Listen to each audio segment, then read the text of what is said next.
میاں بیوی عمرے پہ آئے، طواف مکمل کرنے کے بعد 2 رکعت بھی پڑھ لی، لیکن صفا مروہ کے 2 چکر لگا کے میاں نے بھی سر منڈوا لیا اور بیوی نے بال کٹے، بالکل ان پہ دم پڑ گئی۔ اس طرح یعنی صفا مروہ انہوں نے کی ہی نہیں، تو 7 چکر کرتے تھے۔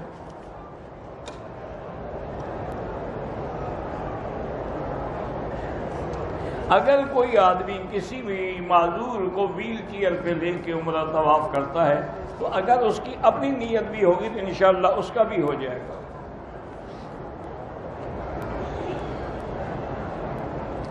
بہرحال جنازہ ہو یا کوئی نماز ہو، امام کے آگے نہیں ہونا چاہیے۔ وتر نماز میں اگر دعائے قنوت نہیں پڑھی تو حنفی مسلک میں سجدہ سہو ہے، ان کے نزدیک دعائے قنوت واجب ہے۔ باقی ائمہ کے نزدیک دعائے قنوت سنت ہے، ان کے نزدیک سجدہ نہیں ہے۔ میری خالہ اور میرے نانا جان بیمار ہیں، اللہ شفا عطا فرمائے۔ بہرحال اگر مسجد ہے لیکن اس کا امام کھلا ہوا بدعت کرنے والا ہے، جیسے کہ آج کل رواج ہے کہ جہاں اہل بدعت ہوتے ہیں تو وہاں اذان سے پہلے بھی صلاۃ والسلام ہوتے ہیں، نماز کے بعد بھی کھڑے ہو کے صلاۃ والسلام، تو صاحب ظاہر ہے کہ یہ اہل بدعت ہے، ان کے پیچھے نماز نہیں ہوتی۔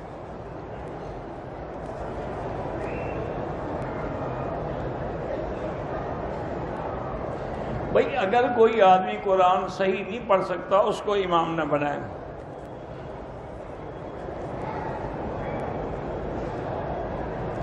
فرض نماز کی 3 اور 4 رکعت میں فاتحہ کے بعد سورت پڑھ لی، بالکل حنفی حضرات کے نزدیک سجدہ ہے۔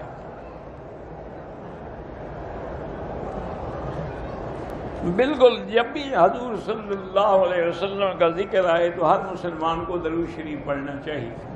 اگر پورا درود شریف نہ بھی پڑھ سکے تو صلی اللہ علیہ وسلم۔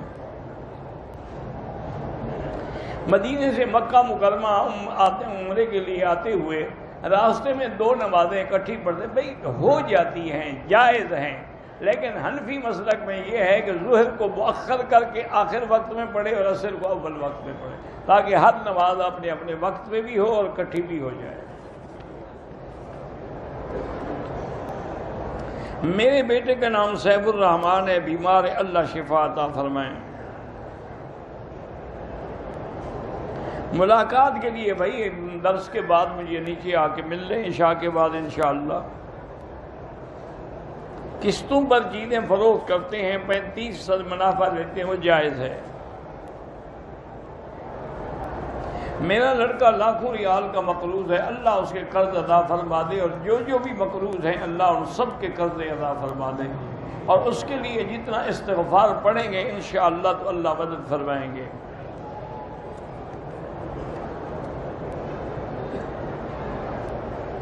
اگر کوئی آدمی طائف جائے احرام نہ باندھے دم پڑ جائے گی، کیونکہ طائف جو ہے وہ میقات ہے، اور اس کا حل یہ ہے کہ فوراً طائف چلا جائے، وہاں سے احرام باندھ کے عمرہ کر لے تو دم نہیں دینی پڑے گی۔ اور طائف کا بھی یہی مسئلہ ہم نے بتا دیا ہے کہ بغیر احرام کے وہاں سے نہ آئیں۔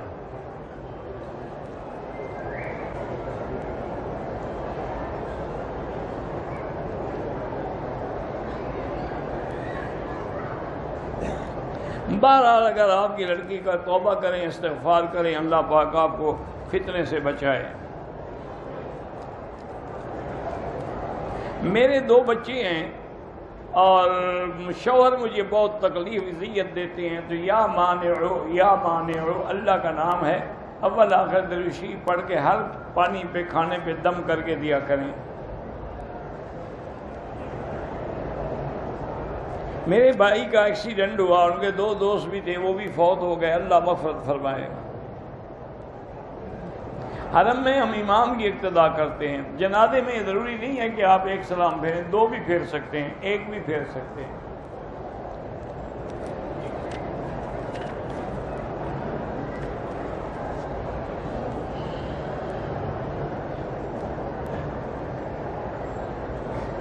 اگر قالین پہ ایسی شکلیں بنی ہوئی ہیں جو کسی جاندار کی ہیں تو اس پہ نماز نہ پڑھیں۔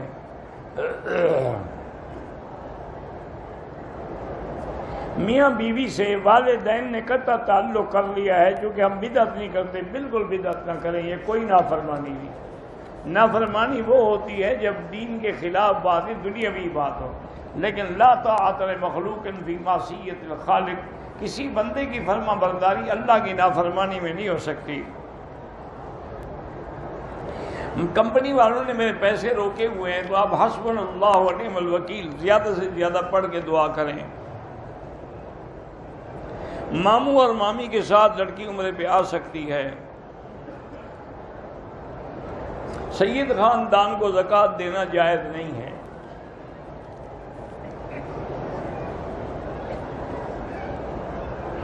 بہرحال حضرت حسین کا غم کس کو نہیں ہے؟ ہر مسلمان کو غم ہے۔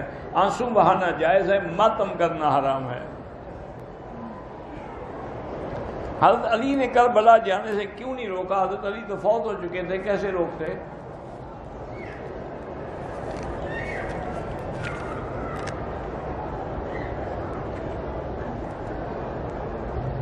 میں مدینے سے واپسی پر اپنے والد کے لیے عمرہ کر سکتا ہوں؟ کر سکتے ہیں۔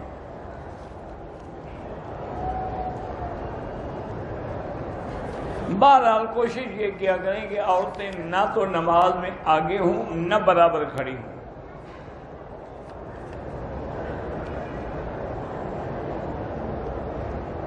میاں بیوی ایک دوسرے سے 10 سال سے کنارہ کیے ہوئے ہیں، لازمی بات ہے کہ یا خاوند طلاق دے دے یا عورت جو ہے وہ خلو کر کے طلاق حاصل کرے۔ 10 سال بیٹھی رہے یعنی بغیر خاوند کے۔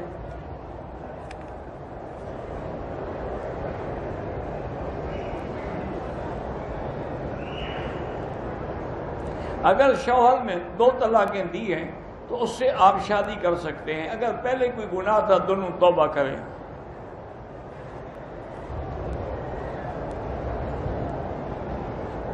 لوگ مسجد میں بارش کے لیے دعا کرواتے ہیں، لوگوں سے پیسے لے کے حلوہ تقسیم کرتے ہیں، یہ حلوہ تقسیم کرنا ناجائز ہے۔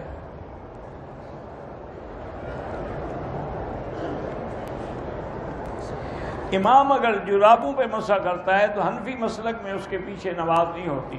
حنفی مسلک میں مسح جائز ہے، لیکن شرط یہ ہے کہ المسح علی الخفین، یعنی وہ چمڑے کے موزے ہوں۔ فرض نماز کی قضا باقی ہے، نفل بھی قبول ہوتی ہے، تہجد بھی ہوتی ہے، لیکن فرض قضا پڑھتے رہیں۔ صحیفے بھی کتاب کو کہا جاتا ہے، صحف ابراہیم و موسیٰ۔ اگر آدمی کو بار بار قطروں کی شکایت ہے تو نیچے کوئی ایسی چیز باندھ سکتا ہے جس سے اس کے کپڑے بھی خراب نہ ہوں اور ہر نماز کے لیے نیا وضو کریں۔ مرغی کے پنجے اگر کھائیں تو جب مرغی حلال ہے تو سب کچھ حلال ہے۔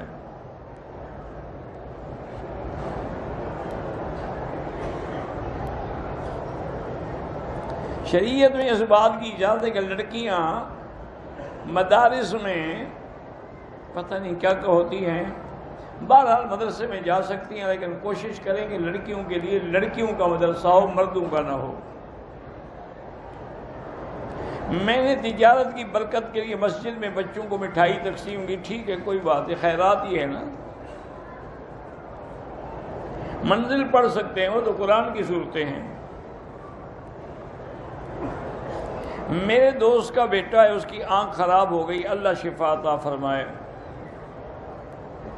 ساس کو اور دادی کو امی کہہ کر بلا سکتے ہیں؟ ہاں بلا سکتے ہیں۔ میں نے بازار سے مسجد کے لیے قالین خریدی ہے، اس پر ہم نماز پڑھ سکتے ہیں؟ ہم پڑھ سکتے ہیں، پھر مسجد میں بھی بچھا دینا۔ دنیاوی تعلیم حاصل کرنا جائز ہے، لیکن شوہر اگر اجازت نہ دے تو پھر آپ نہ داخل ہوں۔ قضا نماز اسی طرح پڑھی جاتی ہے جیسے ادا پڑھتے ہو۔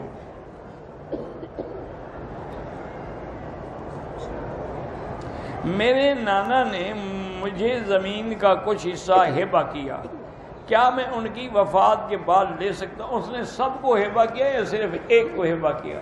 اگر سب اولادوں کو برابر دیا ہے تو پھر لے سکتے ہیں۔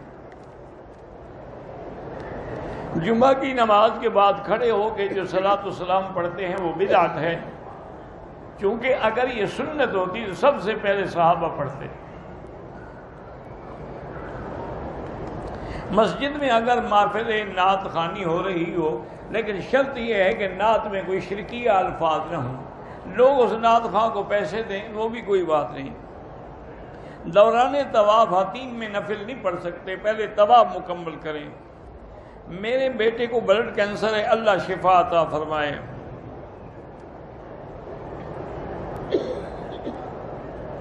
پتہ نہیں کہتے ہیں کیا شیعہ کی دعوت پہ نہ جائیں تو بہتر ہے۔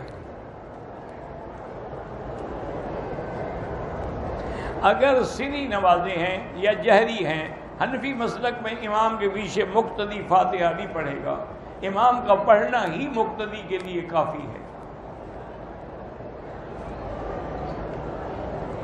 دوران طواف عصر کی اذان ہو گئی، طواف مکمل کر لیا اور واجب طواف مغرب کی نماز کے فوراً بعد یعنی فرض جماعت میں پہلے ادا کرو، ٹھیک ہے، مغرب کے بعد ادا کریں، بالکل کر سکتے ہیں۔ اگر ہم یہاں سعودی عرب میں رہنا چاہتے ہوں تو دین کے لیے رہنے کی نیت کریں، باقی دنیاوی کام ہوتا رہے گا ساتھ۔